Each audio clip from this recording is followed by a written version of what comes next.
You're listening to a Frequency Podcast Network production.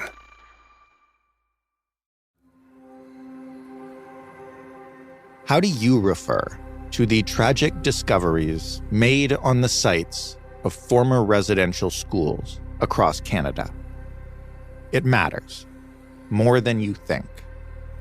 Most of us, including me in the interview you're about to hear, would probably call what was found by ground-penetrating radar unmarked graves, the remains of children who perished at the schools.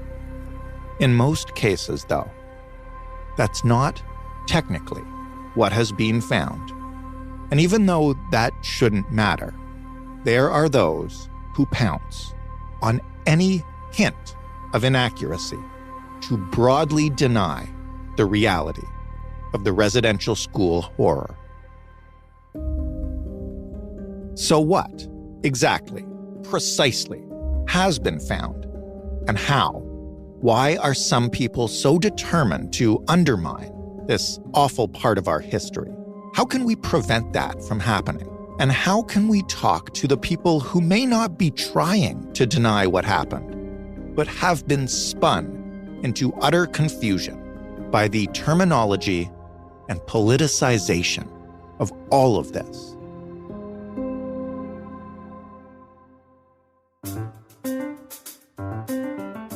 I'm Jordan Heath Rawlings. This is The Big Story.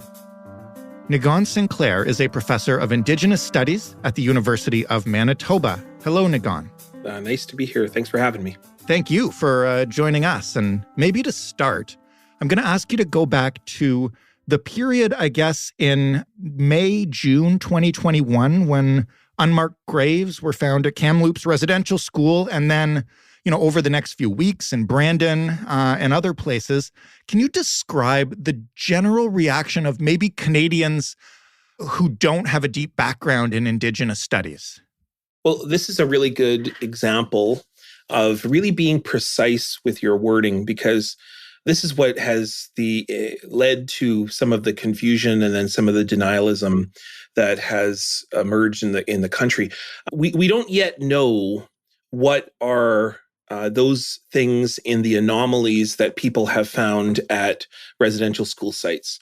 They are suggestive that they are unmarked graves, but the issue is that when we're not really precise with our wording, particularly at Kamloops, for example, and certainly the First Nations near Kamloops, the ones who are most impacted by that residential school, certainly they are going to exhume parts of those sites where those anomalies exist. The problem is that we're not 100% certain. Are they all 215 unmarked graves? Are they more? Are they less? And so that's the challenge. The country, however, moved very quickly upon hearing this news. There is a feeling of tragedy across the country by most Canadians because of what was exposed during the Truth and Reconciliation Commission. And for full disclosure, I mean, my father was the head of that Truth and Reconciliation Commission, so clearly I have an investment in the findings of that. But any scholar, any researcher, any academic across the country will tell you that the TRC is the most exhaustive analysis involving the most amount of accounts of residential schools. Mm-hmm. And in every single account, survivors talked about, and those who worked at the schools too, talked about children who had died at the schools, mostly due to tuberculosis, but also due to physical abuse, also due to, in some cases, murder. And then in some cases, the fact of the lack of health, starvation, even that was happening within institutions. There's been researchers that have talked about slavery that have been used in terms of what happened within those schools. And so there's a whole host of abuses that took place during residential schools that would absolutely suggest, and the TRC validated this, that there were people who died at those schools. And many communities that had children that left and never came home, nothing ever knows what had happened to those children, in the tens of thousands of children from hundreds of communities. And so what we're left with a big question mark, wondering what happened to those children. And certainly the anomalies at those residential school sites suggest that those children are buried in those places. But the first thing that the Secwepemc, those who were impacted at Kamloops, said is that these are anomalies that we need to investigate further. And that means that the case is not yet closed. There's still investigation to be done. And we have to have some patience for these communities who do cultural protocols, do ceremonies. We can't just simply put a shovel in the ground all of a sudden. We have to be respectful of families who are already traumatized by this experience. And that's what we're going through now. So the way I just asked that question gets to exactly what we're talking about today. That was unhelpful, I guess. It's not unhelpful. I mean, I think it's extremely helpful that you're having time on your show to talk about the topic. And I'm not interested in telling people what they can and cannot say. I mean, I'm not a person who controls free speech, but Sure. I also think that we have to be really precise with our language. And because it's a very sensitive issue, we've come from a very delicate and difficult time going through the Truth and Reconciliation Commission. And so emotions are heightened. And what you're seeing across the country are those who are quite upset, traumatized. We're talking about people from all different walks of life. I think every Canadian is traumatized by hearing about the fact that this country participated in genocide of children. Mm-hmm. And that's upsetting, and understandably so. And there's perhaps no one that's been more kind to those who have come to this place than Indigenous peoples who have shown care and consideration and empathy to those who came from far off lands to be cared for and shown how to eat in this place and where the medicines are. And what I hope is that our communities, as we are now showing with each other as we begin to look for our lost children, we also show that care and that consideration for those who are learning along the way. And it's also very important we don't jump to conclusions. And so that's where I think people who have other agendas, political agendas, start to spread falsehoods and misinformation because they'll pick up on little things like this and say, are they really unmarked graves or not? And here's the proof that they aren't, and whatever. And then that'll sow misinformation to say, don't believe Indigenous peoples, don't believe residential school survivors. Right. Indigenous peoples are lying because they're exaggerating to get money. And that's what people with certain political agendas are interested in doing. I'm interested in listening to survivors, many of whom are my relatives and people from my community. I'm also interested in hearing from people who worked at the schools and people who have firsthand experience of the schools and Canadians as well, and that we can collectively come to an understanding about this experience. And that means that Canadians have been misinformed about the schools.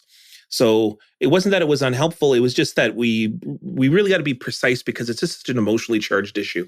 Well, that's why we wanted to talk to you, not because we haven't talked about the tragedy of residential schools on this program in the past, but because of what I've seen called residential school denialism. And it does involve the kind of language we just discussed, but maybe just to set the stage, what is that and where does it come from and how prevalent is it? Well, residential school denialism, or what has really emerged as a result of this issue around anomalies at residential school sites that suggest graves, has been a movement that's been brewing for a very long period of time. If you go to any TRC event or look at the history of the rise of the Truth and Reconciliation Commission, there have been decades upon decades upon decades of people in Canadian society who oftentimes have been miseducated or misinformed about residential schools, or sometimes just have their own agenda. And therefore, when residential school survivors talk about their experiences, they are not listened to. They're said they're lying to get money or lying for attention. And so residential school denialism is something that my colleague Sean Carlton, who works with me here at the University of Manitoba, he's been working at this for a very long time in his research. He's sort of known as one of the coiners of that term. And oftentimes, I think when we talk about denialism, we sort of draw up Holocaust deniers, people who deny that Jewish people had experiences in those extermination camps. It's somewhat similar, but still a little bit different in that residential school denialists oftentimes aren't denying that residential schools happened, or even that there were violence that happened within those particular contexts or specific cases. It's that residential school denialists most oftentimes are denying the facts of the case or misinterpreting, spreading misinformation around what survivors are saying, and saying that, don't believe them because they want attention or money or whatever. So the denialists are saying, don't believe survivors. They're saying, don't believe those who are listening to survivors. And so that's the challenge here. The challenge is that denialists are really sowing division between Canadians and spreading misinformation about what happened at residential schools, which we, in any other situation, like if you had a crime that was perpetrated, you would want to hear from the victims of that crime. You would want to hear from the participants in that crime. But in the case of denialists, they're saying, we know better than those who have firsthand experience. We know better than those who participated within the incident. We know better because we don't see any bodies, which is absolutely atrocious, offensive, and quite racist. Mm-hmm. I mean, if you walked up to somebody and said, I don't believe the abuse happened until you show me your bruises and your scars. Absolutely, that is offensive, and absolutely that is atrocious. And when you add race into that, it is evidence that still in certain elements of Canadian society, there is a racist treatment of Indigenous peoples, and that certain people say, I don't believe you. And I've been taught not to believe you by the textbooks I took in school or the pop culture that surrounds me, or that I simply just see Indigenous peoples as inferior. And that's a very problematic way to live. And I also think it's very divisive.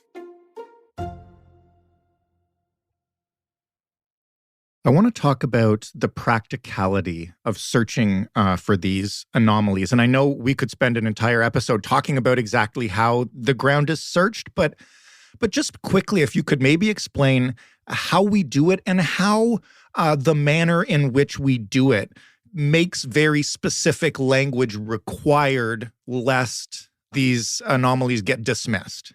Yeah, that's a great question. And I point people to the special interlocutor, Kimberly Murray's report that she just released.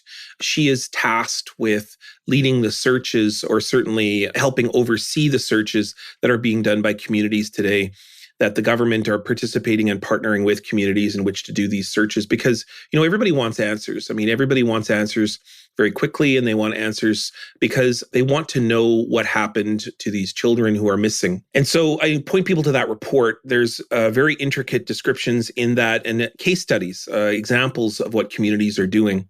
So for me to be able to do, and oversee, it would be impossible on our short time together.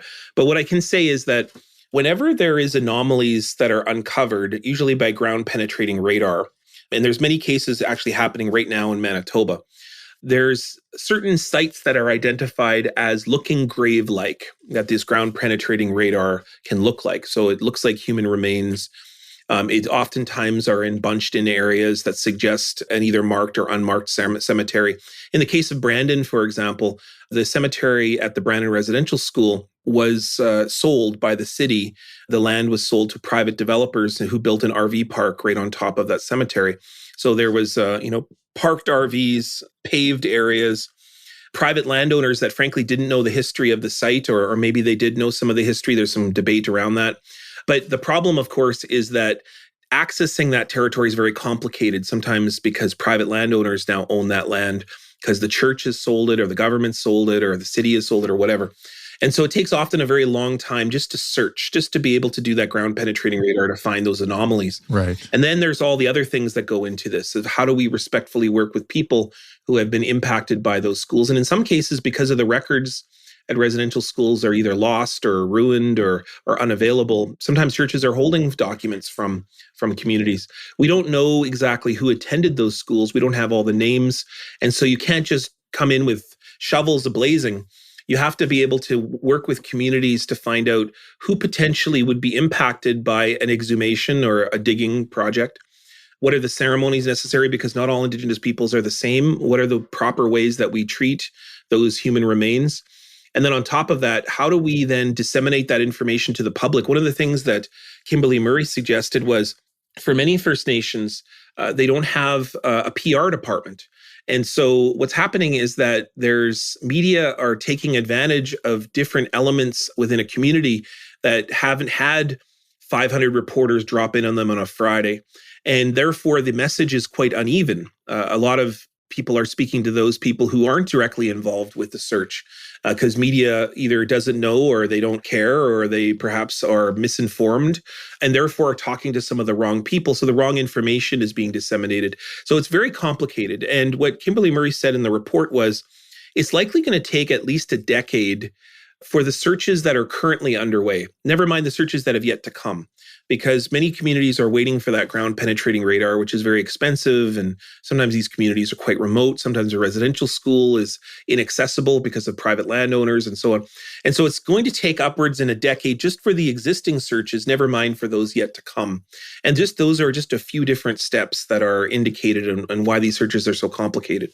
You know, you make a great point about the media just kind of swarming in and talking to anybody who's willing to speak to them. And, you know, it's one thing for me who is just asking questions, trying to understand this better, to talk about unmarked graves. But in your piece, you write about a recent tweet by the Canadian Museum for Human Rights, which is, you know, an organization I would hope that we could hold to a high standard when it comes to these kind of matters, and how they made this kind of mistake that really left the door open for those kind of attacks.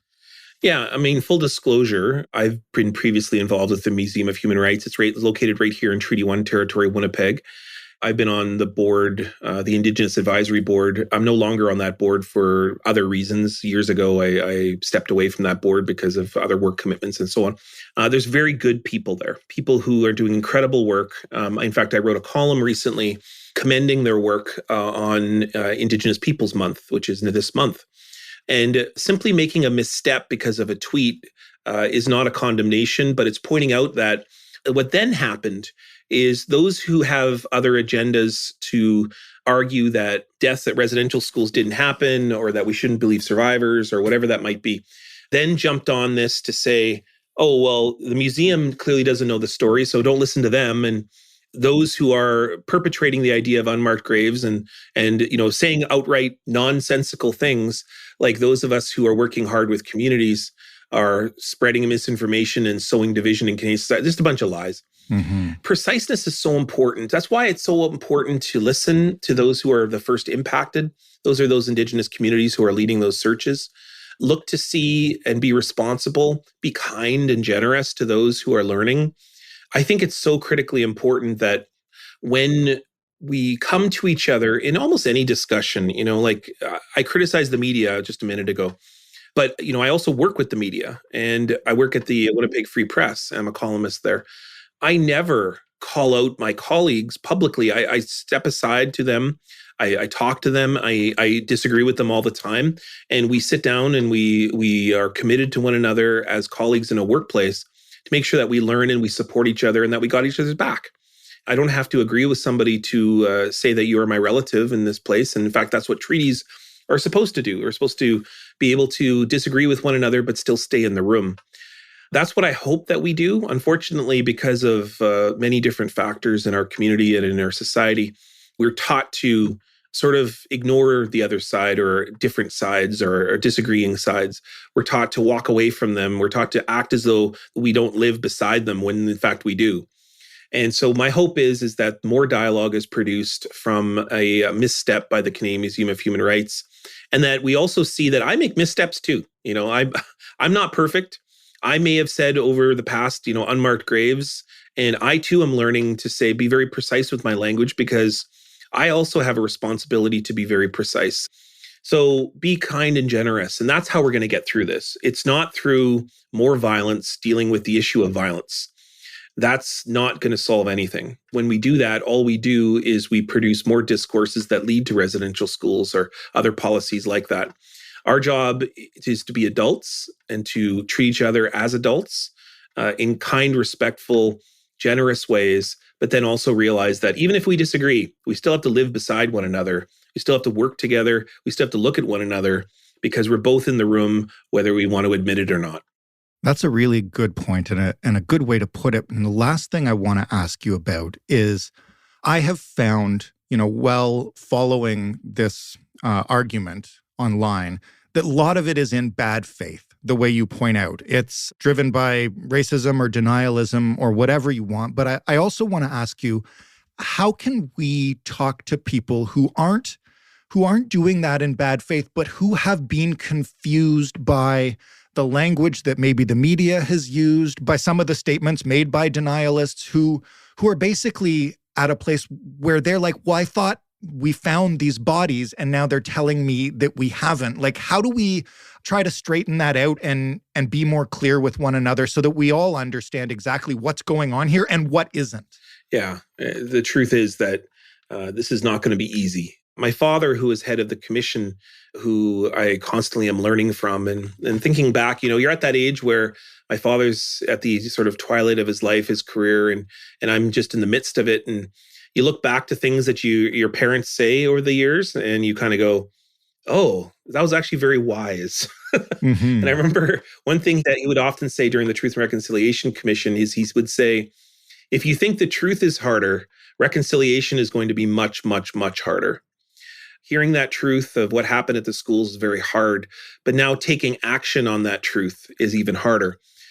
It was very hard to hear about the violence against children. It's very hard to hear that there are segments of this country who were targeted, who were assaulted, and that the government paid for that and the churches ran those institutions. And so therefore, every Canadian is complicit. Every Canadian paid for those schools. Every Canadian, whether they knew what was happening in those schools or not, were in communities with those schools. Every Canadian lived in a society that benefited from the violence against Indigenous peoples, whether it was the stolen land or whether it was the stolen resources or the stolen children. It's hard to hear that. I know. I have both Indigenous and non-Indigenous sides of my family, and it's hard for both sides to hear that, because for Indigenous peoples, it brings up a lot of trauma, a lot of anger. For non-Indigenous peoples, it brings up a lot of guilt and a lot of pain and a lot of feelings of sadness, a lot of feeling of betrayal, because people didn't learn about this growing up. The challenge will be is how do we then live together when we are all so impacted by this? How do we sit and have food together? And most importantly, how do we teach our children about this and that we make our children's lives a little bit easier so that when we carry this and we go travel to the West or we pass on from this life, that we can create something better than we inherited? That's the challenge. That's going to be the challenge of our lifetime. I mean, all of us, especially if you're a parent, want your children to have a bit of an easier time than you did. You want them to not have to face the challenges and the violences that you did. And so when I look to my daughter, that's what drives me to this work. And what she needs is she needs people to be responsible to one another and kind and generous, and to not, scream over tweets at each other, but to say, what does it mean to live together? What does that mean for me to not vote the same way as the person who I'm sitting and having lunch with, but that they still want to be and hear that person's story? That's the biggest challenge. That's where reconciliation comes in. It involves a whole lot of bravery and courage from both sides to believe one another, to accept one another, and most importantly, to not always agree, but to stay together and listen, to be able to see one another as partners, and that to realize that it's our kids. Our kids are really what matters in all this. Niigaan, thank you so much for sharing your time with us and for putting it like that. Yeah, miigwech, and thanks so much for giving attention to this issue on your show. You didn't have to do this. And the fact that you're doing it says to me that you're contributing to a really important process that's happening across the country. So miigwech. Niigaan Sinclair, Professor of Indigenous Studies at the University of Manitoba. That was the big story. For more, including our previous coverage of this issue, you can head to thebigstorypodcast.ca. If you'd like to ask us a question about this episode or any other, you can find us on Twitter at TheBigStoryFPN. You can email us at hello@thebigstorypodcast.ca, or you can call us up and just ask it in a voicemail. 416-935-5935. The Big Story is available in all of your podcast players, and it's available on smart speakers. All you have to do is ask yours to play the Big Story podcast. Thanks for listening. I'm Jordan Heath Rawlings. We'll talk tomorrow.